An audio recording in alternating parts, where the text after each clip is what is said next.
Welcome to the AVAIL podcast, where we dig deep and talk about the art of leadership. My name is Virgil Sierra, and today we're sitting down with David Smallbone, father of Christian music artists Rebecca St. James and Joel and Luke Smallbone of For King and Country. In this episode, we'll talk about the movie Unsung Hero, based on David's remarkable true story as he moves his family from Australia to the States, searching for a brighter future after his successful music company collapses. With nothing more than their 7 children, suitcases, and their love of music, David and his pregnant wife Helen set out to rebuild their lives. It's going to be a fun episode, so lean in everybody and let's get started.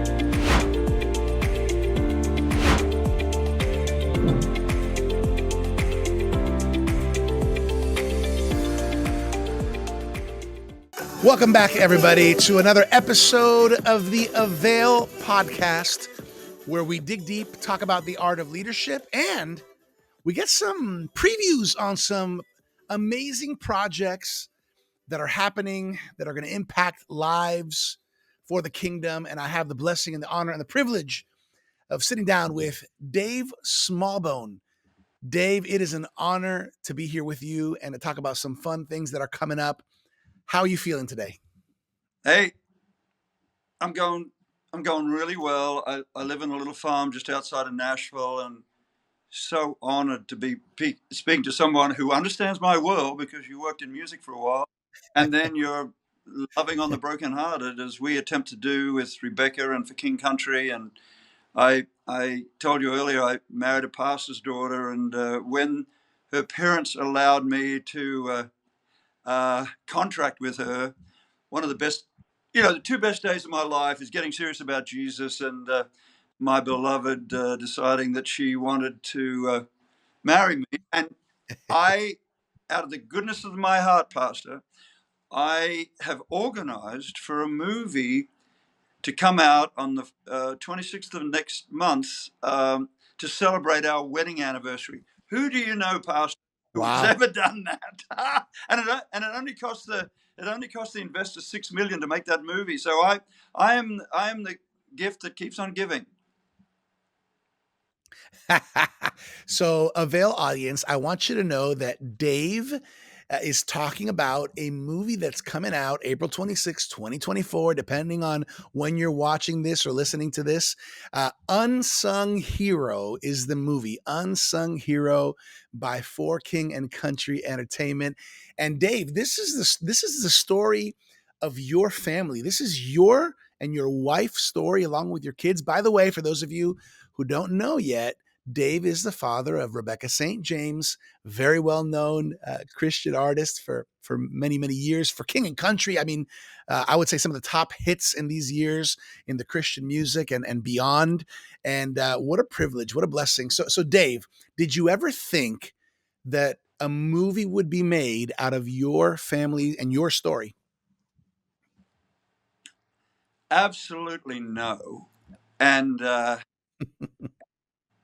God works in mysterious ways. And so 34 years ago, I lost everything on a big tour in Australia, and we ended up losing the house. And about 2 years after that, I went to Helen and I said, "Hey, baby, I think the only way we're going to get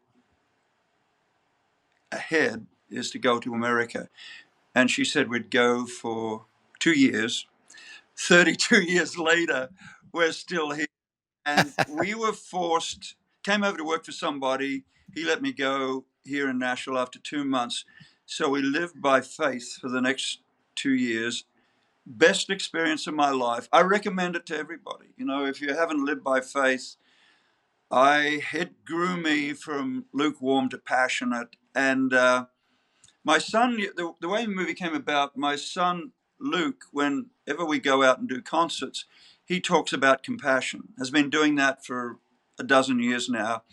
And he went to a movie producer in Hollywood and said, "Hey, this story really resonates. You consider making a movie. I think it could connect hope to a lot of people." And blow me down, he said yes. And 18 months ago, we filmed it, and it comes out April 26th. Yeah, it's surreal, buddy. You know it. a pastor, it's surreal. Being in music business, it's surreal. You feel like you're doing something that is of value. It's very perfect. But Mhm.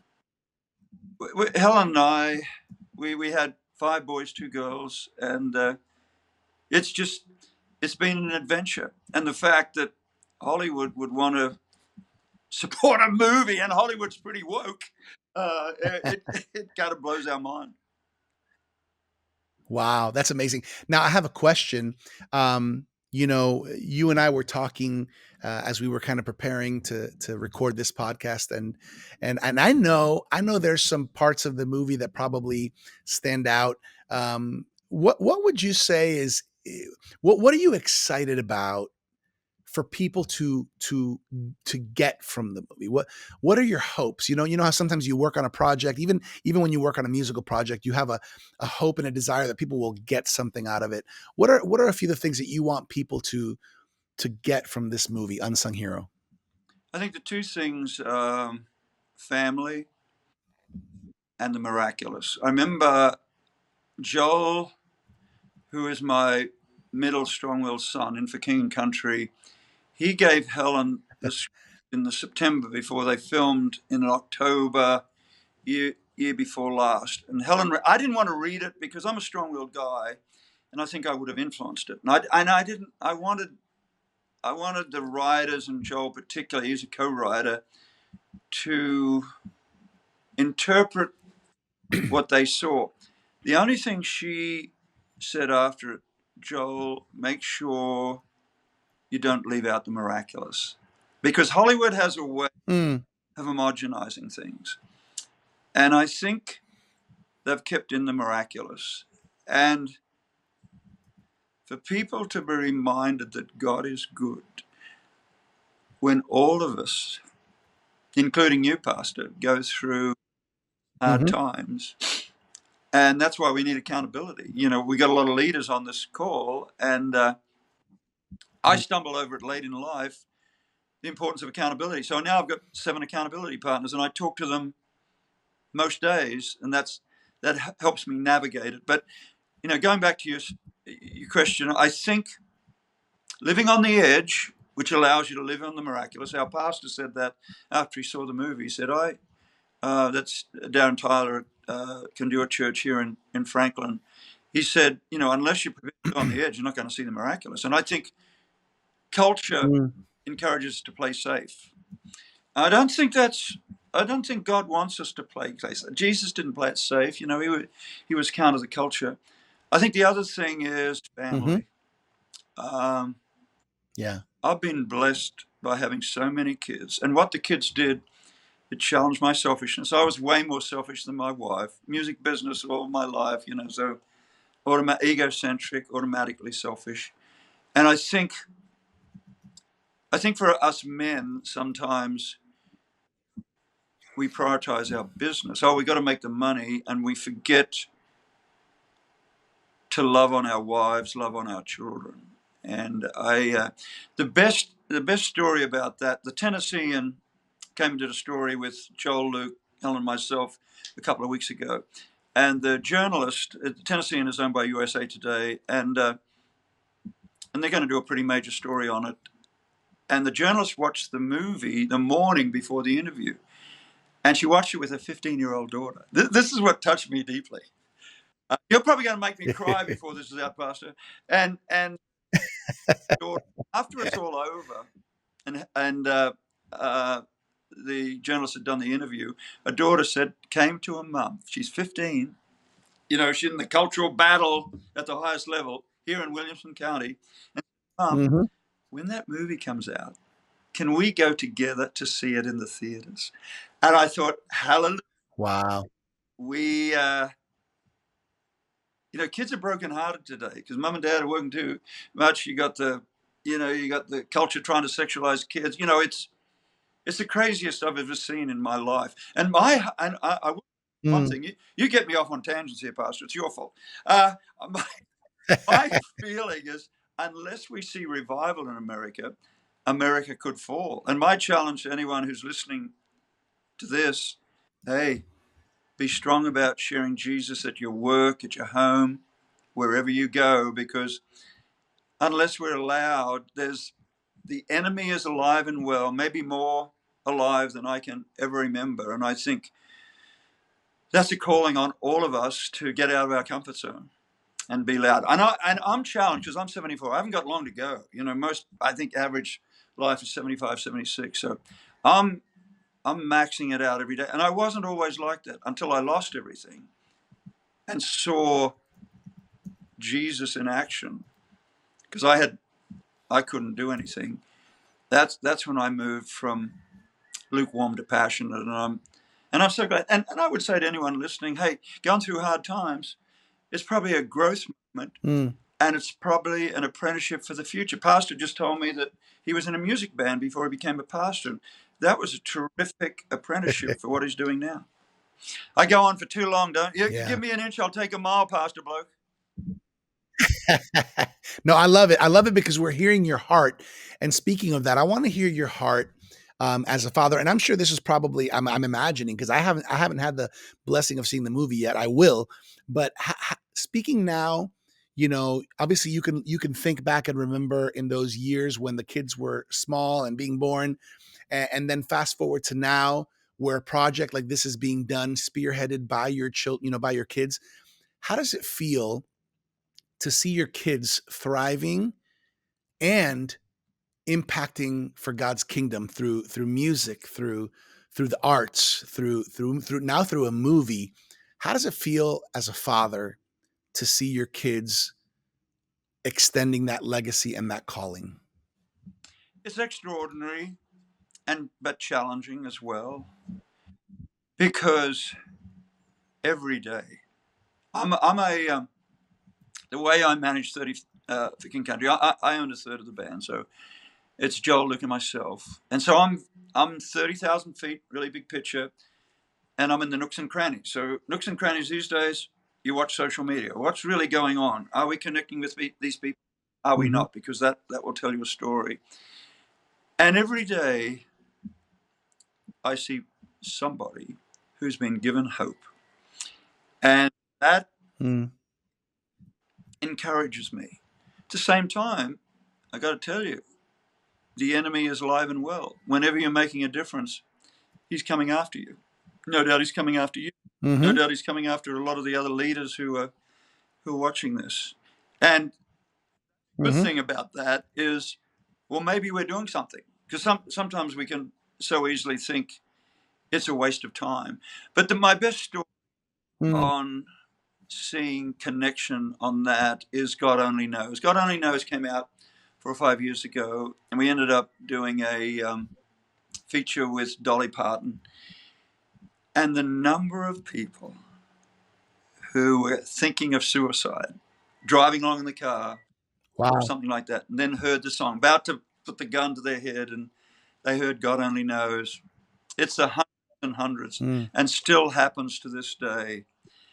So, what I say about the kids' ministry, because people come and say, "Oh, isn't it wonderful?" and all that, and I say, "Yeah, it is wonderful, but it was born out of brokenness." And I think the Lord Yeah. put us through that brokenness as an Mm. apprenticeship of what we're doing now. And I said earlier, I've had a wonderful life. And I think it's been wonderful because I despaired for a couple of years. In my despairing time, the church loved on me and my wife loved on me. The kids all saw that. Mm-hmm.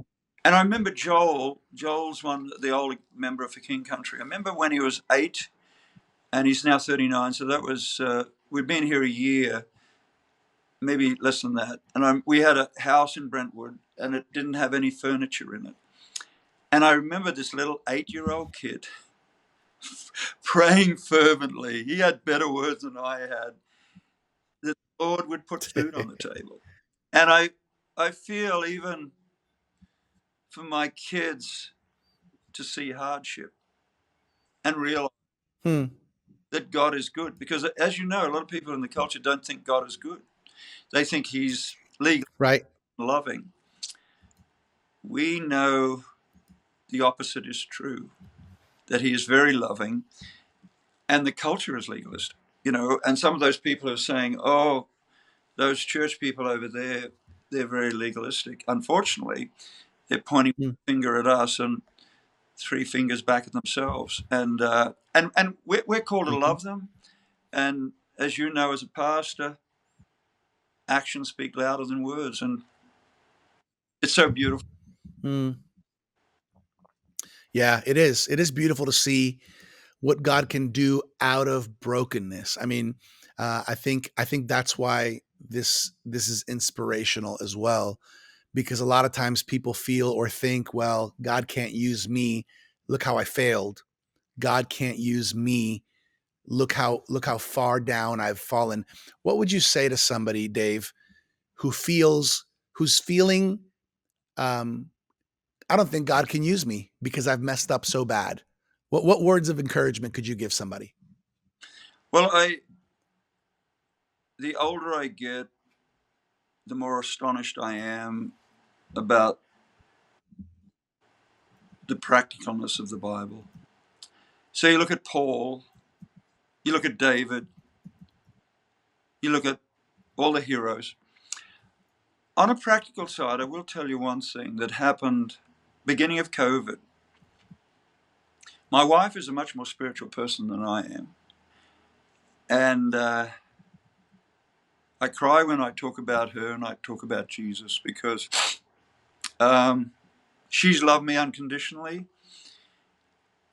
And Jesus challenged me to give my life away. And that's when I found my life. But she came to me, looking at a practical answer to this question. Beginning of COVID, everyone's freaking out, as you know. And she, out of the blue, she said, hey, David, let's start praying. We were a praying family, but we didn't have the discipline of praying together every night. So um, last night I prayed. Tonight she'll pray. And we'll go through everything. We go through all our kids, we go through whatever issues they're going through, all our friends, illnesses, go through perspective. Last night we prayed for protection from the enemy, for the movie. And happened Mm, in that prayer time, um, you know how occasionally, even when there's great love with a husband and wife, you can end the day or can have tension during the day, normally over something stupid, like being late for dinner or mhm. pick up something down at walk, whatever. After we pray, and we normally goes for about 20 minutes, that lifts. And so we start off the next day fresh. So it allows us to, we go in with nothing holding us back. But what's the crazy thing about her suggesting that is when we first got married, we would pray together and I would go to sleep. And she got offended by that. So we stopped praying. I didn't want her to be offended. So, and then how many, Mhm. what have we been married 48 years now? So 44 years later, we start praying. And I felt, isn't that crazy? It takes a woman, and she's been incredibly practical. All she wanted to do was be a mum and a homemaker. And one of the things that she gave us, I remember when we first arrived in Brentwood 32 years ago, there was a school down the road, and I thought, oh, we'll automatically send the kids there. And she said, no, we'll keep them at home because we were facing the elements together. We were facing the world. It was tough going. But what that then allowed, when Rebecca started touring, all the family went out to be the crew. And I feel I was shocked when she said, oh, I'm not going to send the kids to school. But I now believe it was a Holy Spirit moment because for King and Country, Mm, then we're able to do then 10,000 hours. So when their career started 12 years ago, they were prepared. And being a musician yourself, most artists aren't prepared. They get a mhm. song on the radio, then they don't know what to do. So, you Right. know, God works in mysterious ways. I, I think in answer to that question, be in prayer and know from our experience, our time of despair was preparation for a brand new season. Had we stayed in Australia, we would have lived like everybody else. We lived in the Mm, best house I've ever lived in. Even nicer than the house I live in now. Lived in that house 35 years ago. Best suburb in Sydney, on 5 acres. And on a 2-week tour, it was taken away, and the Lord had a better plan. And maybe the question mm, of people going through hardships, oh, does the Lord have a different plan for me? Because I had to move away. I was kind of Mr. Christian music in Australia, did all the tours. I helped start the Hillsong record label. It was Brian Houston and Jeff Bullock, the worship leader, and myself. We started that, and we did that for 3 years before they pushed me out. And it was good. I all the times I rejected in my life, buddy, I now look back and say, thank you, Jesus. I was I was given a different path. And maybe the Lord is saying to some of your fellow leaders, hey, there's a different path. yeah, yeah. That's a great point. That's a great point. Dave, as I'm hearing everything you're sharing, I'm really excited to watch this movie. The movie is Unsung Hero. Can you share maybe what's one of your favorite scenes or aspects about the movie? It's funny you asked that. When we were out on our Christmas tour, they showed it every afternoon. I talked after it. I think every time I got emotional. This is not necessarily a scene that was the last one, but my dad passed away unexpectedly 30 years ago. And I was unable to get back and say goodbye because I had money problems and immigration problems. And that meant I was in mourning until the year before last when I was able to go back and say goodbye. But I think on that tour, on the closing credits, there's a photo of my dad and our family taking at Nashville Airport, the last time I ever saw him. And Mm, just touched me in a deep place. mm-hmm, And I mm, think why it touched me, I had wonderful parents. As you know, not everybody has wonderful parents, and a lot of people have mm-hmm, scars from their childhood. But it's weird, isn't it? Because over the credits, they're showing a lot of our historic photos of the family. So they're showing up to date or what's happened since the movie was filmed, and that was taken at the airport just as that season of living in poverty was finishing. And I think my dad always supported me in Christian music in Australia. So doing Christian music in Australia, it's hard enough doing Christian music in America, and we live in the Bible Belt here in Nashville, and America has a Christian foundation. Australia doesn't.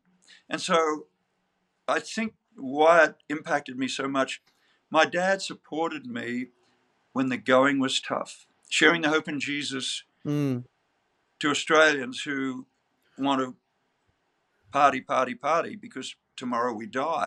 mm, That leads on to a bigger story. My encouragement to all your friends who watch this is America is a wonderful country. Don't don't listen. I'm an outsider coming in. America is set aside from the rest of the world because of its Christian foundation, and I think mm, all of us have, because Australia wasn't a Christian foundation, it was the overflow of the English jails, and that impacts that country even to this day. And you've sure. no doubt have watched the thread of families who have decided to follow Jesus and those who've decided to live for himself. And the selfish ones, normally it ain't pretty. And America is a blessed country. The enemy is alive and well in America. And that's why it's so wonderful, Pastor, that you're doing this podcast in encouraging fellow leaders to be loud about Jesus, because it really is an important thing. Isn't it funny you asked me to Yeah, I agree with. go off on a tangent, but I'm at least I'm enjoying, Dave. I'm enjoying this. I'm enjoying this, and I know our audience is enjoying it too. And by the way, I think everybody is going to be really excited to watch this movie, Unsung Hero, especially anybody who may have followed your career, Rebecca St. James' career for King and Country, and something interesting. I believe it's Joel who plays you in the movie. Is that correct? Yeah. How how, how was that? How was that surreal seeing your son playing you in the story in the movie? Yeah. It, yeah, you're right, man. It's probably about the weirdest thing that I've ever been. Uh, but he's quite my son is quite a character, and I think one of the strengths of the movie is he knew all my idiosyncrasies, and you're probably picking up some of those on this this podcast. But all the little subtleties that he included in the movie, but and because he co-wrote the movie as well as acting me, he Hmm. uh, he co-wrote it, and all these little you know comments like donkeys' ages and comments that you'd never is not normal terminology here in America. Um, I think what blows my mind, Pastor, a little bit is that in the game of life, my strong-willed middle son would spend 2 3 years involved. It takes a lot to make a movie. Uh, Hmm. Telling a miraculous story, and I'm as flawed as anybody, but midlife, Hmm. this story took me from lukewarm to passionate. And Hmm. if it does that for anybody, I one of the best. So we were over in Tulsa, I think it was, and I was going. It was at Tulsa, I don't know, somewhere. Going from this that we showed that movie in the afternoon, and then we went to the concert at night. And so that they had these movie people out there. They're getting reviews because they have 100 people come and watch the movie, local influencers, donors from local radio stations, whatever, and then they get them all to fill out what do you think, So maybe we go back and edit the movie or do some things. And I was reading it on the walk back from the theater to the venue, and one of these guys said, after watching the movie, I'm going to go home and love my wife better. And I thought, Hmm. wow, if that's the end result for this movie, that's a beautiful thing.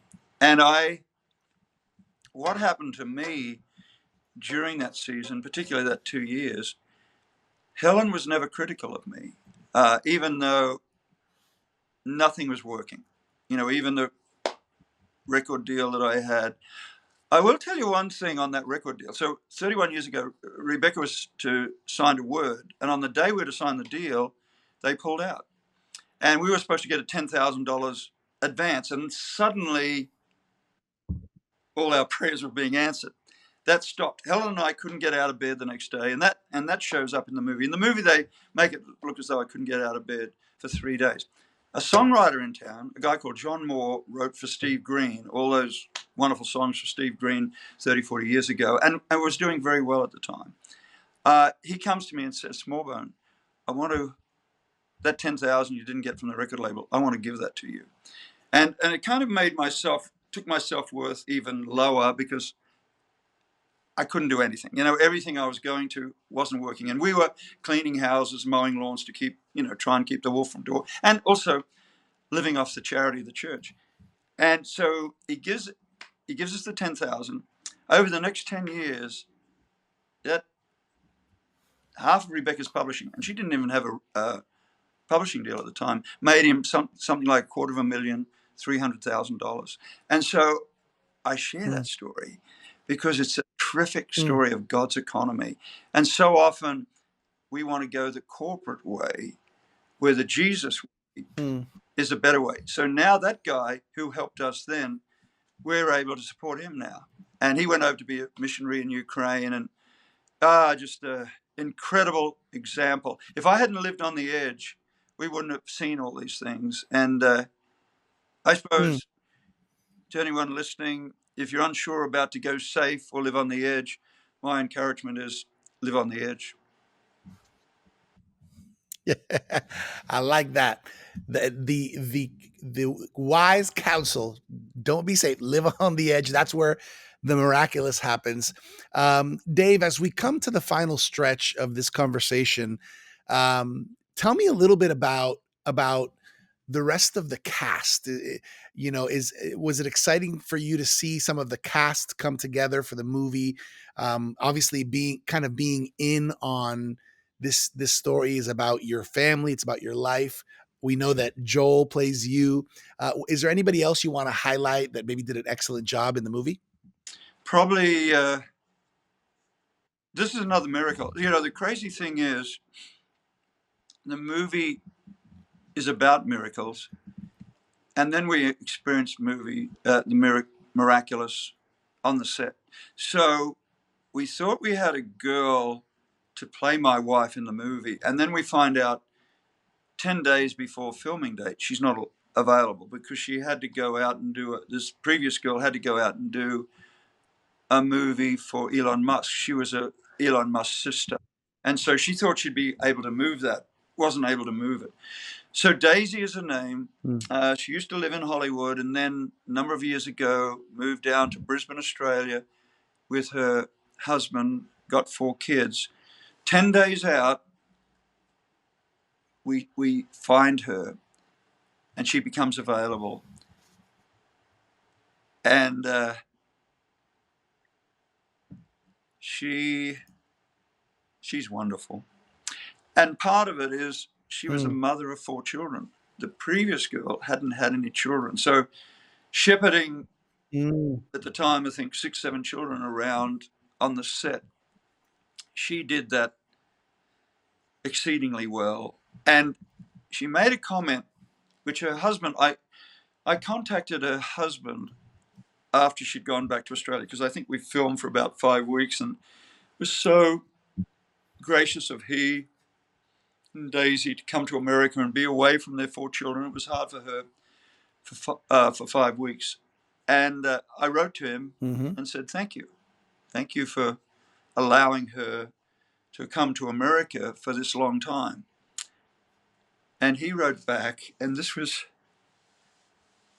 meant a lot to me.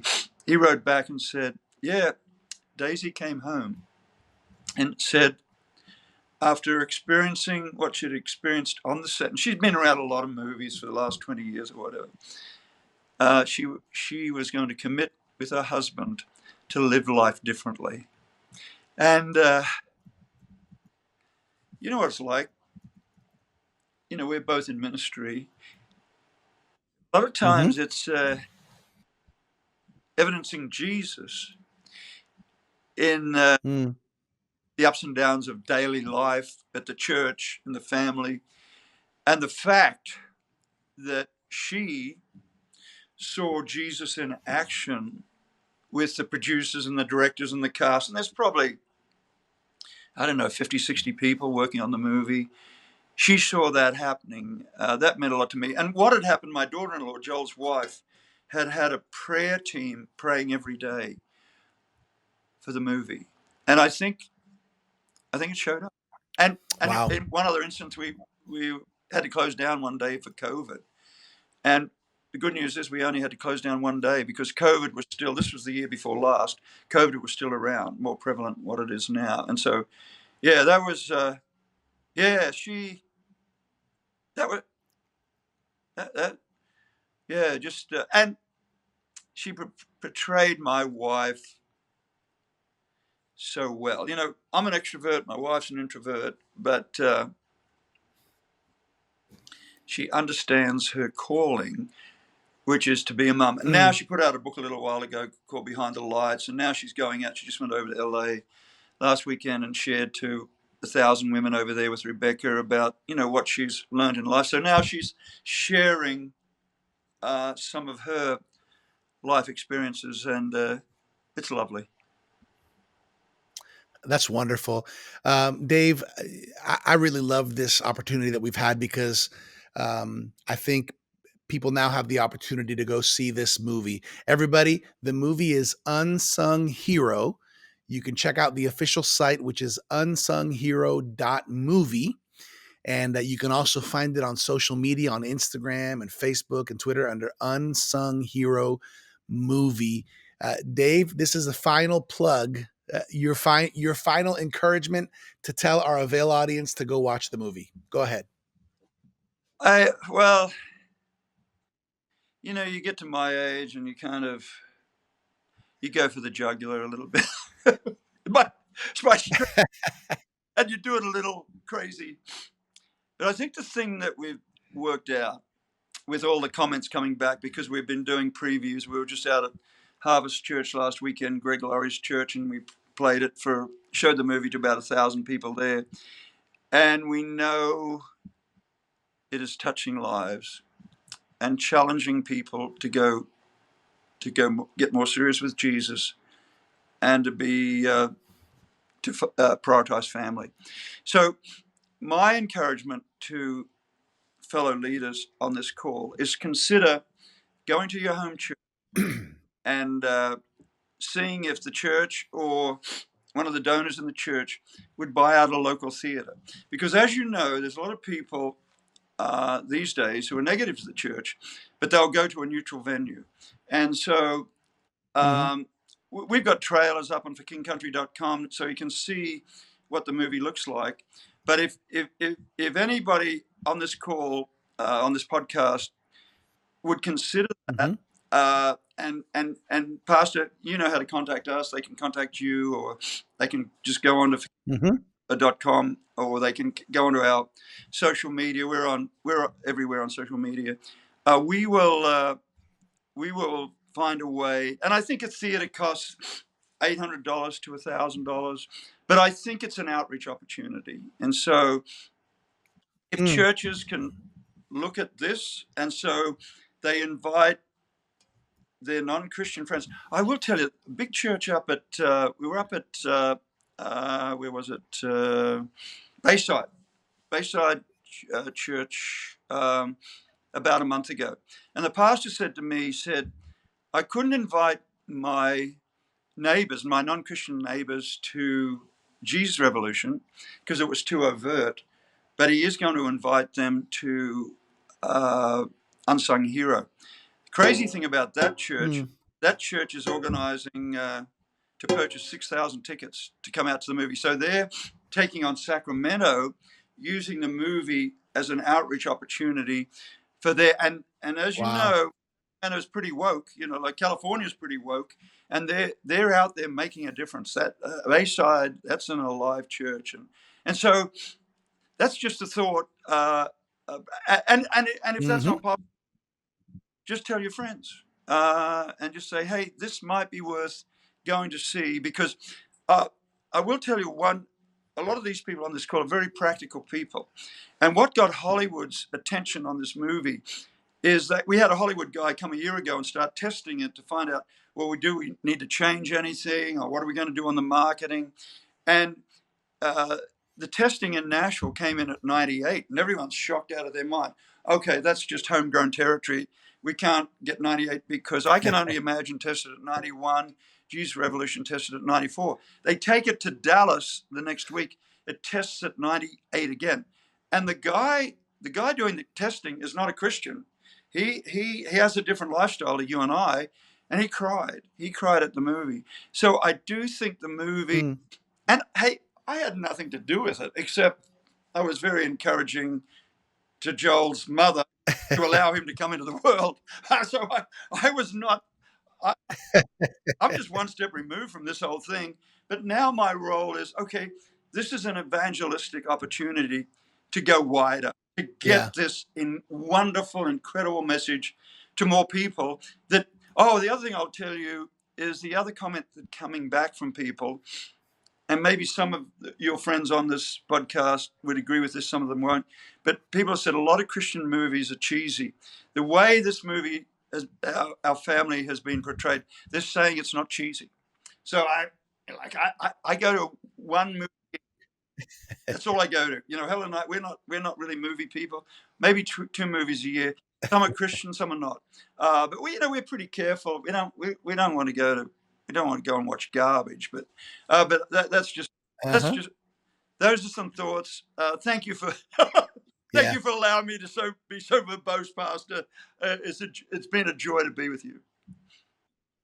Yeah, it has been a great joy. I'm so thankful for this opportunity to connect with you, Dave, and for our audience to connect with you. Let me just remind all of our Avail audience, the movie is Unsung Hero, starring Daisy Betts, Joel Smallbone, who's Dave's son, obviously. We have Jonathan Jackson, Lucas Black, Candace Cameron Bure, and Terry O'Quinn. It was directed by Joel Smallbone and Richard Ramsey, also written by Joel and Richard, and produced by Joshua Walsh, Justin Tolley, Joel Smallbone, and Luke Smallbone. And it's based on the remarkable story of Unsung Hero, who we have right here in front of us, David Smallbone and his family moving from down under to the States, searching for a brighter future. And Dave, thank you for taking the time to share with us here at AVAIL. At AVAIL, our heart is to just resource Christian leaders with strategies. You've given a great idea for Christian leaders and pastors, people of influence. Maybe you can buy out a theater and have people invite friends, make it an outreach opportunity. That's our heart, to get the message of the gospel and the kingdom into people's lives in a way that's relevant, in a way that makes a difference. So, Dave, on behalf of our AVAIL team, Dr. Sam Chand, Martijn Van Tilborg, everybody who works here at AVAIL, we honor you, Dave. We honor your family, and we can't wait to see how God is going to use this movie, Unsung Hero, to impact lives and families. So thank you for being with us. Oh, what a joy. Godspeed. And to all the people watching this podcast, we have an opportunity to change the world together. I'm so glad that you're wanting to share this wonderful message with lots of folks. All the best. Yes, sir. Thank you so much, Dave, to you, to your beautiful family. Hey, everybody, thanks for connecting on another episode of AVAIL. On behalf of AVAIL, my name is Virgil Sierra, lead pastor of Vertical Church, aka Iglesia Vertical in South Florida. We are one church, two languages, and I'm your host for the AVAIL podcast, where we bring out a new episode every single week, talk about interesting things from leadership to amazing new Christian movies that are coming out that are going to impact lives. We'll catch you next time right here on the AVAIL podcast. Thank you for joining us for this episode of the AVAIL podcast with our guest, David Smallbone. You can find out more about the movie Unsung Hero with April 26, 2024 release date by going to unsunghero.movie. For more leadership resources, check us out at theartofleadership.com. And make sure to claim your free trial subscription of the AVAIL Journal at availjournal.com. As always, I'm your AVAIL podcast host, Virgil Sierra. Muchas gracias. Thank you for connecting with us to learn the art of leadership here at the AVAIL podcast.